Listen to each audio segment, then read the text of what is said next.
The great chamber stretched out like a metal cave, filled with the strange sounds of alien voices. President Sarah Chen sat at the small human table, watching creatures that looked like walking crystals argue with beings made of pure energy. The air smelled like metal and ozone, and the lights hurt her eyes. For 3 months now, she had been listening to the same complaints over and over again. The aliens said humans were taking too much space. They said humans were building too many colonies. They said humans were dangerous and needed to be controlled. Chen looked at the translator box on her table. It turned the alien words into English, but she could hear the anger in their voices even without understanding their languages. The Zeltharian ambassador stood 20 feet tall, his crystal body catching the light as he pointed one sharp finger at the human delegation. The humans have violated the sacred boundaries, the translator said in its flat computer voice. They build their colonies where they should not. They take what is not theirs. They must be stopped. Other aliens nodded their various heads. Some had tentacles instead of arms. Others floated in the air like glowing clouds. All of them seemed to agree that humans were the problem. Admiral Rodriguez sat next to Chen. His weathered face showed no emotion, but she could see his jaw muscles working. He was angry too, but he kept it hidden like a good soldier. They both knew this was not really a trial or a discussion. This was something else entirely. The Galactic Council had been meeting for thousands of years before humans even learned to fly. These alien races had divided up the galaxy among themselves long ago. Now humans came along, spreading to new worlds, and the aliens did not like it one bit. Chen remembered when humanity first joined the Council 5 years ago. The aliens had seemed friendly then. They gave humans a small voice in the meetings and promised to help Earth learn the ways of galactic civilization. But humans learned fast. Maybe too fast for the aliens' comfort. Human colonies grew quickly. Human ships went to places the aliens thought were worthless. Human miners found metals and crystals that the aliens had missed. Human farmers grew food on worlds the aliens said were too harsh for life. In just 5 years, humans had claimed more territory than some alien races had taken in centuries. Now the aliens wanted to put humans back in their place. The Keithian war speaker stood up next. His race looked like giant insects covered in metal armor. When he spoke, his words sounded like grinding machinery even through the translator. Humans are a warrior race, he said. They fight each other on their homeworld. They will bring war to peaceful space. The Council must act before they become too strong. Chen wanted to laugh. Peaceful space? She had read the intelligence reports. The Keithian hegemony had been at war with somebody almost constantly for the past 200 years. The Zeltharians had glassed 3 worlds in the past decade alone. And these aliens talked about humans being violent? The truth was simpler. Humans were new and they were successful. That made the old alien empires nervous. A creature that looked like a floating jellyfish began to speak. Its voice came through the translator as whispers and echoes. The Ethereal Collective has studied human psychology, it said. Humans are primitive. They respond to emotion rather than logic. They cannot be trusted to govern themselves in civilized space. They need guidance from older, wiser races. Admiral Rodriguez leaned over to whisper in Chen's ear. The intelligence reports came in this morning. They have 12 battle fleets moving toward our outer colonies. They're not planning to guide us. They're planning to invade us. Chen nodded slightly. She had expected this. The aliens had been talking for 3 months, but their actions told a different story. Keithian warships were gathering near human space. Zeltarian defense platforms were being moved into position. The Ethereal Collective had stopped all trade with human colonies. This was not a trial. This was a distraction. While the aliens kept humans busy with endless meetings and speeches, they were preparing for war. The session went on for hours. Alien after alien stood up to complain about human expansion. They showed star maps with human colonies marked in red. They played recordings of human ships in space. They read lists of worlds that humans had claimed. Chen listened to it all with growing anger. Not one alien had mentioned that humans only settled on empty worlds. Not one had talked about how humans had actually improved many of the places they colonized. Not one had admitted that human technology had solved problems that had troubled the galaxy for centuries. No, the aliens only wanted to talk about human crimes, human aggression, human greed, human danger to the peaceful order of space. The Zeltharian ambassador was speaking again. His crystal body flashed with angry light as he gestured toward the human table. Humans reproduce too quickly, he said. Human colonies grow too fast. If we allow this to continue, they will outnumber all other races within a century. The ancient balance of power will be destroyed. There it was. The real reason for this whole charade. The aliens were not afraid of human violence or human greed. They were afraid of human success. Humans did reproduce quickly compared to most alien races. Human colonies did grow fast. Human technology did advance rapidly. In a galaxy where some races took centuries to make simple decisions, humans moved at lightning speed, and that terrified the aliens who had ruled space for so long. As the day's session ended, Chen stood up slowly. Her back ached from sitting in the uncomfortable alien chairs. Her head hurt from breathing the recycled air. But her mind was clear. She looked around the great chamber at all the alien representatives. Some were already leaving, floating or walking or sliding toward the exits. Others stood in small groups talking in their strange languages about the human problem. Tomorrow they would meet again. More aliens would give more speeches about human crimes. More evidence would be presented about human expansion. More demands would be made for human submission to alien authority. But Chen knew it would not matter what she said in response. The aliens had already made their decision. The vote would come soon, probably within days. And when it did, it would not be close. The aliens would vote to authorize force against human colonies. They would call it peacekeeping or protective intervention or some other pretty name, but it would be war. Admiral Rodriguez walked beside her as they left the chamber. Neither of them spoke until they were back in their private shuttle, flying through the strange alien city toward their temporary quarters. "How long do we keep playing this game?" Rodriguez asked. Chen looked out the window at the towers of crystal and metal that stretched toward the alien sky. Somewhere up there, in offices and meeting rooms she would never see, aliens were planning the destruction of human civilization. "Not much longer," she said. "They think they know what humans are like. They think they understand what we will do when they attack. Do they?" Rodriguez asked. Chen smiled for the first time in days. It was not a pleasant smile. "No," she said. "They have no idea what they're about to face." The shuttle flew on through the alien night, carrying two humans who knew that everything was about to change. Behind them, the great chamber stood empty and dark, waiting for tomorrow's final act in the diplomatic charade.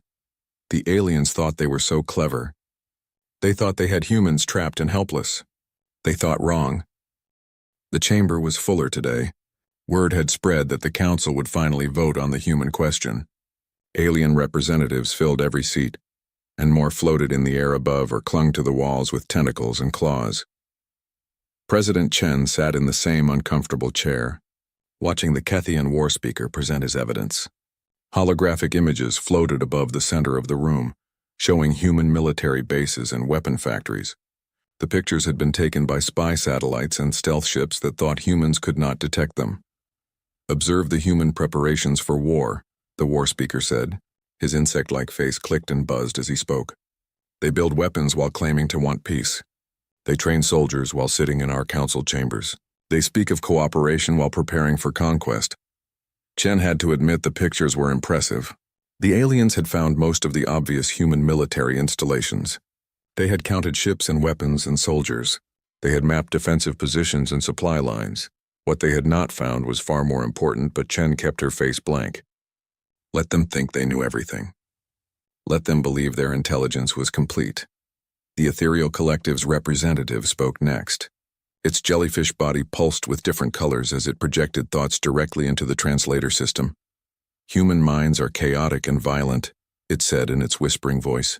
"We have studied their psychology extensively. They cannot be reasoned with when threatened. They will fight even when defeat is certain. They must be controlled before they spread this madness to other races." More aliens stood to speak. The crystal-bodied Zeltharians showed energy readings from human colonies. The machine-like synthetics presented mathematical models of human expansion. The gas cloud beings called the Nebula Folk played recordings of human communications. All of it painted the same picture. Humans were dangerous. Humans were unpredictable. Humans were a threat to the ancient order of galactic civilization. Chen listened to hours of testimony about human aggression and human militarism. She heard herself and her species described as primitive warmongers who would destroy the peace of space if they were not stopped immediately. Finally, the speeches ended. The council's ancient voting ritual began. One by one, the alien races announced their positions. The Keithian hegemony voted for immediate military intervention. The Zeltharian Empire agreed. The synthetic collective calculated that force was necessary. The ethereal collective saw no alternative to war. Race after race voted the same way. Military action against human colonies, protective intervention in human space, peacekeeping forces to maintain galactic stability. Only 3 races voted against the measure. The Traders Union, who made too much money from human commerce to want war. The Research Academy, who found human science fascinating. And the small Gardner Collective, who respected any race that could make barren worlds bloom with life. 34 votes for war. 3 votes for peace. The chamber erupted in alien sounds of approval. Clicks and buzzes and musical tones filled the air. The matter was settled. The council had spoken. War was authorized. Chen stood up slowly. The chamber began to quiet as aliens noticed her movement. By the time she reached the center podium, the great room was silent except for the hum of machinery and the whisper of air recyclers. She looked around at the assembled representatives. Hundreds of alien eyes, sensors, and perception organs focused on her. They expected her to beg for mercy now. They thought she would offer desperate concessions to avoid the coming war. Chen's voice was calm and clear as she spoke into the silence. For 3 months, I have sat in this chamber listening to your concerns about human expansion. We have heard your fears about human aggression. We have listened to your demands for human submission to your authority. She paused, letting her words echo through the vast space. During these 3 months, humanity has made every reasonable effort to address your concerns. We offered to limit our expansion rate. We proposed joint colonies with alien oversight. We suggested trade agreements and technology sharing. We even offered to accept council observers on our most sensitive military installations. The aliens shifted uncomfortably. Some had forgotten about the human offers of compromise. Others had dismissed them as meaningless gestures. But you were never interested in compromise, were you? Chen continued. You have been moving military forces toward human space since before these meetings began. You have positioned invasion fleets around our colonies. You have prepared for war while pretending to negotiate for peace. The Keithian war speaker started to protest. But Chen's voice cut through his mechanical buzzing. You think you know what humans are like. You think you understand our nature. You believe we are primitive creatures who will surrender when faced with superior force. Chen's smile was cold as winter starlight. You have studied our psychology. You have analyzed our behavior. You have calculated our military strength. But you have missed the most important thing about humanity. The chamber was dead silent now. Even the machinery seemed to hold its breath. You want to know what humans are really like? You want to see our true nature? You want to understand why your ancestors should have left us alone on our little blue world? Chen's voice rose, carrying to every corner of the great chamber. We tried diplomacy because that is what civilized beings do. We offered compromise because that is what reasonable people do. We sought peace because that is what we prefer. She paused, looking directly at the Keithian war speaker. But you have already made your choice. You want a war. You think we are weak. You believe we will crumble at the first sign of real opposition. The smile on Chen's face grew wider and far more dangerous. Very well. You have voted for war. You have chosen violence over negotiation. You have decided that might makes right in this galaxy. Admiral Rodriguez had stood up at the human table. His hand rested on his sidearm, though he made no move to draw it. Other human aides and advisors were also standing, their faces grim but determined. Chen's final words rang through the chamber like a declaration of thunder. Enough talking. Let's start the war. The silence that followed was deafening. Alien representatives looked at each other in confusion and growing alarm. This was not the response they had expected. Humans were supposed to beg for mercy, not issue challenges. Chen turned and walked back toward the human table. Her delegation fell in behind her, moving with military precision toward the chamber's exit. The Zeltharian ambassador found his voice first. President Chen, surely you cannot mean... Chen stopped and looked back at the crystal being. I mean exactly what I said. You want to see what humans are really like when pushed to war? You want to test our resolve and our capabilities? You want to measure your superior technology and ancient wisdom against our primitive aggression? Her voice echoed through the chamber one final time. Congratulations. You are about to get your wish. The human delegation left the chamber in perfect formation, their footsteps echoing like drumbeats in the sudden silence. Behind them, Hundreds of alien representatives sat frozen in shock and dawning fear. They had expected surrender. They had planned for capitulation. They had prepared for easy victory over a young and inexperienced race. Instead, they had just declared war on the most dangerous species the galaxy had ever seen. They just did not know it yet. The Great Chamber remained silent for a long time after the humans left. When the aliens finally began to speak again, their voices were full of uncertainty and growing dread. The war they thought would be over in weeks was about to teach them things about humanity that would haunt their nightmares for generations to come. Admiral Kethvar commanded the greatest battle fleet in Kethian history.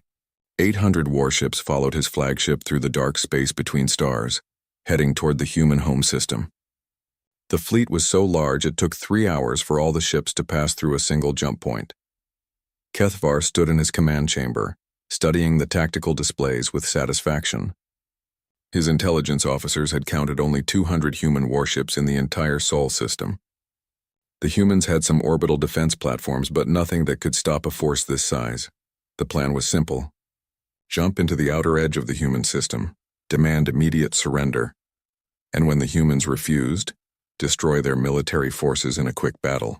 After that, the human government would have no choice but to accept council authority. It would be over in days, maybe hours. The humans were young and inexperienced. They had never fought a real war against an advanced alien civilization. When they saw the size of the Kethian fleet, they would understand how hopeless their situation was. "Admiral, we are approaching the jump point to the Sol system," reported his navigation officer. "All ships, prepare for battle deployment," Kethvar ordered. "Remember, we want to disable their ships if possible. Dead humans cannot work in our labor camps." The fleet jumped into normal space at the edge of the solar system. Sensors immediately began scanning for human vessels and defensive positions. What they found made no sense at all. "Admiral?" The sensor officer's voice was confused and frightened. "I am detecting massive energy signatures throughout the system. Far more than our intelligence indicated." Kethivar's 4 eyes focused on the main display screen. What he saw there changed everything. The space around them was full of human ships. Not hundreds of ships. Thousands of ships. They emerged from behind asteroids and moons, rose up from the surface of planets, and uncloaked from positions throughout the system. "How many?" Kethvar demanded. "Still counting, Admiral. Over 3,000 confirmed contacts and more appearing every second." That was impossible. Human space could not support that many warships. Their entire civilization was barely 2 centuries old. They did not have the resources or the technology to build such a massive fleet. But the sensor readings did not lie.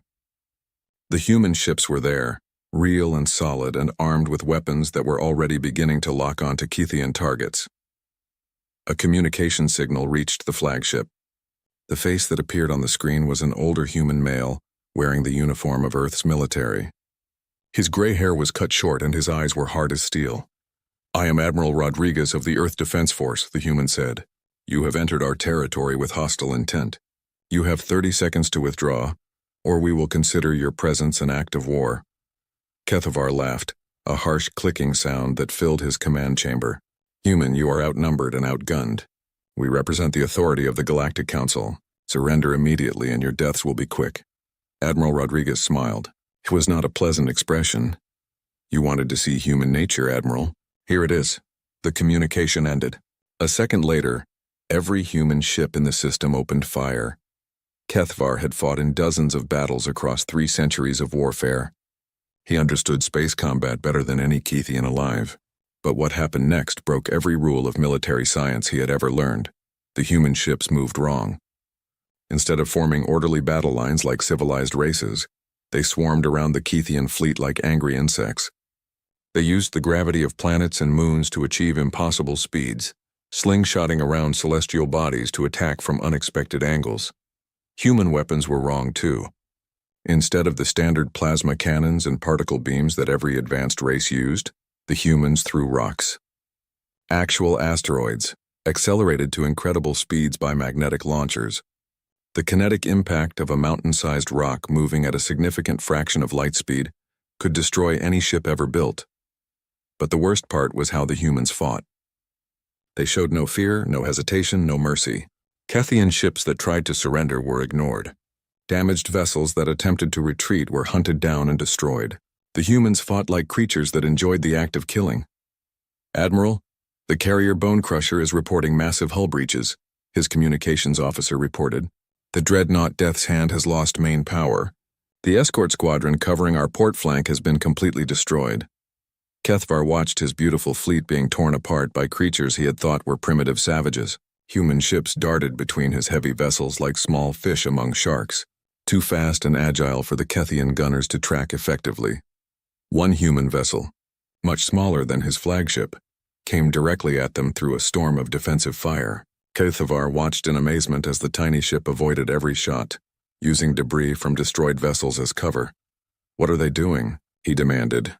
"Unknown, Admiral. The ship appears to be on a collision course. Destroy it." Every weapon on the flagship opened fire at the approaching human vessel. Plasma bolts and particle beams filled the space around it, but somehow the ship kept coming. At the last second, it spun away from the flagship's hull and dropped something against the armor. "What did they—" Kethvar began. The explosion tore a hole in his flagship's side big enough to fly a shuttle through. Emergency alarms screamed throughout the ship as atmosphere and crew members were sucked into space. "Boarding charges," his tactical officer reported in disbelief. "They are using old-fashioned explosives attached to our hull." The humans were fighting like pirates and barbarians, using tactics that no civilized military would consider. They turned asteroids into weapons, used debris fields for cover, and somehow made their ships maneuver in ways that defied physics. Worse, they were winning. "Admiral, we have lost over 200 ships," his operations officer reported. "Enemy casualties appear minimal. They are coordinating their attacks with perfect precision." Perfect precision. That was the most terrifying part. Despite fighting like wild animals, the humans showed perfect military coordination. Every attack was timed to maximum effect. Every maneuver supported their overall strategy. They were not primitive savages at all. They were a highly advanced military force that chose to fight dirty because it worked. 6 hours after the battle began, Admiral Kethvar found himself commanding the survivors of his once mighty fleet as they limped away from the Sol system. Of his 800 ships, fewer than 50 remained combat effective. The humans had suffered losses too, but far fewer than they should have. Their ships were better armored than expected, their crews more skilled, their weapons more effective. Everything the Kethian intelligence services had reported about human military capabilities was wrong. As his damaged flagship jumped away from the human system, Kethvar received one final message from Admiral Rodriguez. "Tell your council what you saw here today. Tell them what happens when you bring war to humanity, and tell them this was just the beginning." The communication ended, leaving Kethvar alone with the wreckage of his fleet and his pride. He had brought the greatest military force in Kethian history to crush a young and inexperienced race. Instead, the humans had taught him that experience was not the same as wisdom, and that sometimes the most dangerous opponent was the one who refused to follow the rules. As his sensors detected human ships beginning to pursue his fleeing vessels, Kethvar realized the true horror of what he had unleashed. The humans were not content to simply defend their territory. They were coming after him. The war had begun, and already it was nothing like what anyone had expected. Behind him in the Sol system, Admiral Rodriguez stood on the bridge of his flagship and watched the alien ships flee. Around him, his officers celebrated their victory with quiet satisfaction. "Shall we pursue, Admiral?" his tactical officer asked. Rodriguez smiled and looked at the star charts showing Kethian space. "Oh yes, but not just to chase them away. It's time to show the galaxy what humans do to people who attack our families." The real war was about to begin, and the aliens had no idea what they had awakened. The first reports reached the Galactic Council 3 days after the Battle of Sol. Admiral Kethvar's broken transmission was barely coherent, filled with impossible claims about human fleet sizes and devastating losses to the Kethian armada. The council members dismissed it as the ravings of a defeated commander trying to excuse his failure. 800 ships could not be destroyed by a primitive human fleet. The reports had to be exaggerated, the casualties inflated to cover military incompetence. Then the second wave of reports arrived. Human fleets had attacked simultaneously across 12 different star systems. Kethian military bases were under siege. Seltharian crystal cities were burning. Synthetic manufacturing worlds had gone silent. The impossible was happening everywhere at once. In the council chambers, panic replaced the confident discussions of human surrender. How had the humans moved so many ships so quickly? Where had they gotten the technology for such coordinated attacks? How had they hidden their true military strength so completely? The ethereal collective's representative pulsed with confused colors as it tried to process the incoming intelligence. Human psychology does not support such strategic thinking, it whispered. They are supposed to be emotional and impulsive. This level of planning requires centuries of preparation. That was exactly the problem. Humans had been preparing for centuries, but not in the way anyone expected. Captain Elena Vasquez commanded the human assault on Zeltharian Prime, the Crystal Empire's most heavily defended world. Her fleet had emerged from hyperspace inside the system's asteroid belt, a maneuver that every alien military manual said was impossible and suicidal. The asteroids provided perfect cover for the human ships. More importantly, they provided ammunition. Target the largest crystal formations, Vasquez ordered her weapons officer. Use the magnetic launchers to accelerate those iron-nickel asteroids to maximum velocity. The Zeltharian defense grid was designed to stop energy weapons and missile attacks. It was not prepared for mountain-sized rocks traveling at 20% of light speed. The first asteroid impact shattered a defense platform that had protected the crystal world for 1,000 years. Captain, the Zeltharians are broadcasting surrender offers, her communications officer reported. Vasquez studied the tactical display. The crystal beings were offering to negotiate, to discuss terms, to find a peaceful solution to the conflict. Remind them that they had 3 months to negotiate, she said coldly. They chose war instead. Now they get to see what war looks like. The human fleet systematically dismantled the Zeltharian defenses with brutal efficiency. Every time the crystal beings tried to surrender, the humans ignored them. Every plea for mercy was met with more asteroid bombardment. This was not the civilized warfare that galactic races had practiced for millennia. This was total war, fought by creatures who understood that the enemy had tried to destroy their entire civilization. On the far side of Keithian space, Admiral Chen Wang was demonstrating another aspect of human warfare that the aliens had never encountered. His fleet did not engage in grand battles or siege warfare. Instead, they struck like ghosts, appearing without warning to destroy supply convoys and communication stations. The Keithians are trying to reinforce their core worlds, Wang's intelligence officer reported. 3 major fleets are converging on their capital system. Wang smiled as he studied the enemy movement patterns. The Keithians were thinking like traditional military commanders, concentrating their forces to defend their most important worlds. That kind of strategy worked against other aliens who fought the same way. It did not work against humans. Signal the stealth squadrons, Wang ordered. While they're moving ships to defend their capital, we're going to cut their supply lines. A fleet without fuel and ammunition is just expensive scrap metal. Human ships appeared throughout Kethian territory like deadly phantoms. They emerged from gas giant atmospheres where no ship should be able to hide. They attacked from inside nebulae that alien sensors could not penetrate. They used gravitational slingshots around neutron stars to achieve speeds that made them nearly impossible to intercept. Worst of all, they seemed to enjoy the chaos of battle. Human crews laughed and cheered as they destroyed enemy vessels. They turned warfare into a deadly sport, competing to see who could achieve the most creative kills. The synthetic collective tried to counter human tactics with mathematical precision. Their artificial intelligence calculated optimal defensive positions and predicted human attack patterns. It should have worked. Machine logic should have been superior to human emotion and intuition. But humans did not fight logically. They made decisions that no computer could predict. They took risks that any rational analysis would reject. They turned their supposed weaknesses into devastating advantages. Commander Sarah Kim led the assault on the synthetic core world, a planet covered entirely by machine cities and manufacturing centers. Her ships dove through the planet's atmosphere, using the air itself as cover against enemy sensors. They say synthetics are trying to establish a defensive perimeter around their central processing facility, her tactical officer reported. Kim studied the enemy positions with predatory interest. The machines had formed perfect defensive lines, with overlapping fields of fire and optimal spacing between units. It was exactly what their programming told them to do. Drop the gravity bombs, Kim ordered. The weapons fell through the planet's atmosphere like metal rain. When they detonated, they did not explode in the traditional sense. Instead, they created localized gravity, fields strong enough to crush buildings and tear apart the carefully organized machine formations. The synthetics had never encountered weapons that used gravity as a destructive force. Their shields and armor were designed to stop energy and kinetic attacks, not the fundamental forces of physics themselves. Within hours, the machine world's defenses had collapsed. The synthetic collective's central processing facility, which had coordinated their entire civilization for thousands of years, was reduced to twisted metal and sparking circuits. News of the defeat spread through alien space like a plague. The humans were not just winning battles. They were destroying entire civilizations with casual efficiency.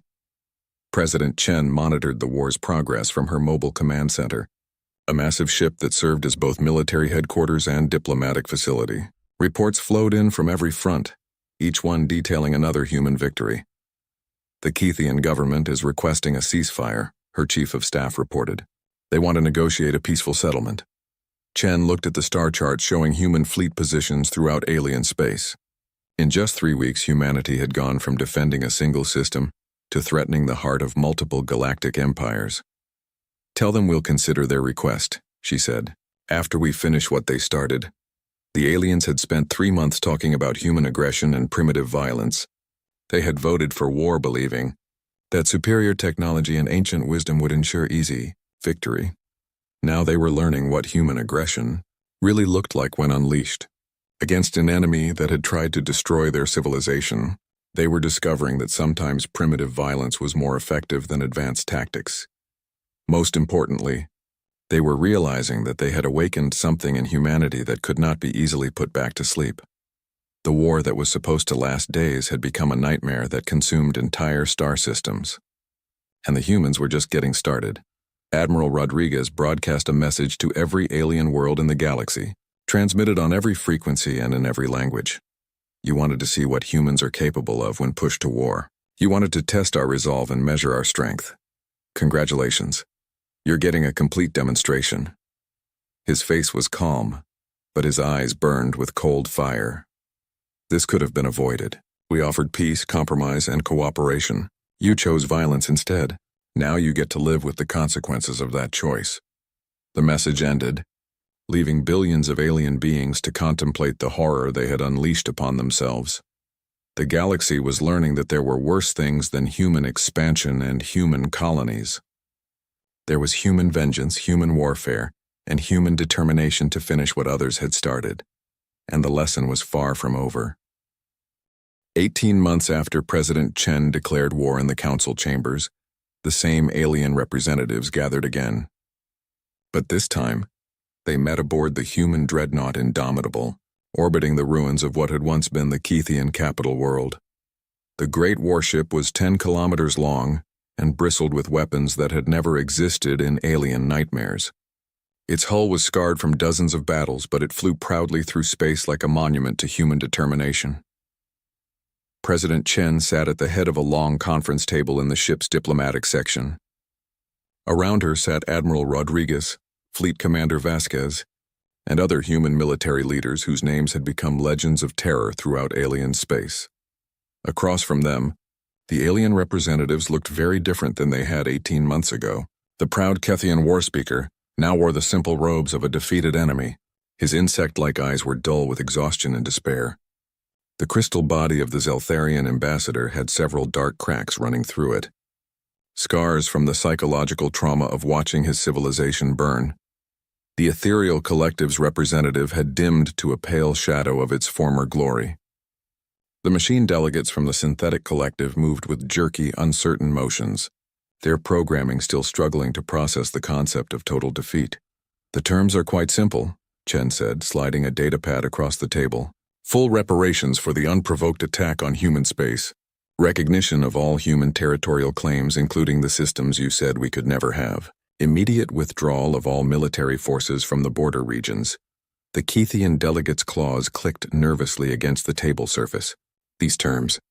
They will bankrupt our empire. Our people will suffer for generations. Chen's expression did not change. Your people chose to attack our families. They chose to vote for war when we offered peace. They chose to believe that might makes right in this galaxy. Now they get to live with the consequences of those choices. Admiral Rodriguez leaned forward, his weathered face showing no sympathy for the defeated aliens. You could have had peace 18 months ago. You could have accepted our offers of compromise and cooperation. Instead, you decided to teach us a lesson about galactic politics. His smile was cold as space itself. Consider the lesson learned. The ethereal collective's representative pulsed with weak, confused colors. Human psychology still makes no sense to us. Your species showed mercy to civilian populations. You avoided targeting non-military installations. Yet you fought with such ferocity against our military forces. We told you from the beginning that we preferred peace, Chen replied. We also told you what would happen if you chose war instead. You didn't believe us then. Do you believe us now? The alien fell silent, its jellyfish body dimming even further. The negotiations continued for days, but the outcome was never in doubt. The aliens had lost the war so completely that they had no choice but to accept whatever terms humanity offered. The final treaty was surprisingly moderate, considering what the humans could have demanded. No enslaved populations, no occupied worlds, no demands for total surrender. The aliens would pay for the damage they had caused, respect human territorial claims, and restructure the Galactic Council to give humanity a voice proportional to their new status as the dominant military power in the galaxy. Why? The synthetic delegate asked as the documents were signed. Your victory was total. You could have demanded our complete submission. You could have ruled us as conquered subjects. Why show restraint now? Chen looked out the observation window at the stars beyond. Somewhere out there, human colonies were expanding into former alien territory. Human ships patrolled space lanes that had been controlled by other races for thousands of years. Human engineers were rebuilding the worlds that had been damaged in the fighting. Because we never wanted an empire, she said finally. We wanted to be left alone to build our civilization in peace. We wanted to explore the galaxy and make friends with other intelligent races. We wanted to share our knowledge and learn from yours. She turned back to face the alien delegates. You decided that wasn't possible. You forced us to prove that we could take whatever we wanted by force. Now that we've proven it, we can go back to building instead of destroying. The Zeltharian ambassador's crystal body flickered with weak light. And if we violate this treaty? If we try to rebuild our military forces and challenge human dominance? President Chen's smile was gentle, but her eyes were hard as diamond. Then you'll discover that this war was just a demonstration. Next time we won't show restraint. The message was clear. Humanity had held back during the war. They had shown mercy to civilians, avoided unnecessary destruction, and focused their violence only on military targets. It had still been enough to crush the greatest powers in the galaxy. The aliens did not want to imagine what human warfare would look like without restraint. After the peace accords were signed, Admiral Rodriguez asked President Chen a question that had been troubling him for months. Do you think they'll honor the treaty? Do you think they've really learned their lesson? Chen stood at the observation deck of the Indomitable, watching human construction ships begin the work of rebuilding damaged space stations. In the distance, alien vessels waited patiently for permission to enter what was now considered human-controlled space. They'll honor it, she said with quiet confidence, because now they know what we're capable of. They've seen what happens when you push humanity too far. She gestured toward the ruins of the Kethian capital floating in space below them. They thought we were primitive because we were young. They thought we were weak because we preferred peace. They thought we were easy targets because we tried to solve problems through negotiation instead of violence. Her voice carried the weight of 18 months of warfare that had reshaped the galaxy. Now they know better. They've learned that humans don't start wars, but we finish them. They've discovered that our preference for peace doesn't mean we can't fight. They've seen what human ingenuity can accomplish when directed toward warfare instead of exploration. Rodriguez nodded, but his expression remained troubled. And what about us? What has this war done to humanity? Chen was quiet for a long moment, considering the question. The war had changed humanity too. They had discovered capabilities they never knew they possessed. They had learned to fight with a ferocity that surprised even themselves. They had proven that they could be as ruthless as any alien empire when their survival was threatened. We've learned who we really are, she said finally. We've learned that we can be poets and warriors, builders and destroyers, peaceful explorers and terrible enemies. We've learned that our greatest strength isn't our technology or our intelligence. It's our refusal to give up when someone tries to destroy everything we've built. A communication alert chimed, interrupting her thoughts. The message was from Earth, reporting that 3 new alien species had requested formal diplomatic contact with humanity. They wanted to establish trade agreements, scientific exchanges, and mutual defense pacts. Word of the war's outcome had spread throughout the galaxy. Races that had never considered humans worthy of notice now wanted to be their allies. Civilizations that had dismissed human achievements now sought human protection. The galaxy has changed, Rodriguez observed. We're not the newcomers anymore. We're the dominant power. Every alien race will measure themselves against us now. Chen smiled, but it was a weary expression. Leadership had been easier when humanity was just another small voice in the council chambers. Now they had responsibilities to the entire galaxy. Then we'd better make sure we deserve the position, she said. We fought this war to protect our right to exist and grow in peace. Now we have to prove that we can use our power wisely. The Indomitable continued its orbit around the ruined Kethian world, a human warship keeping watch over the remnants of an empire that had learned too late that some species were better left alone. In the months and years that followed, the galaxy settled into a new order. Human colonies expanded at an even faster rate, but now with the blessing of species that had once opposed them, human technology advanced by studying captured alien equipment, but it was shared freely with allied races.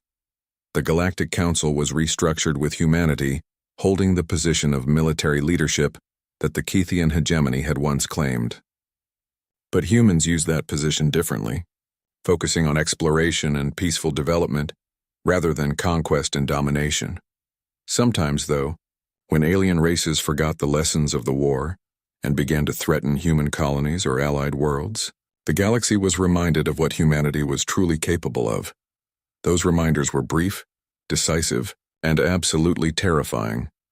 The war that was supposed to put humanity in its place had instead put humanity at the head of galactic civilization, and everyone knew exactly how they had earned that position. The age of human dominance had begun, forged in the fires of a war that aliens had started but humanity had finished.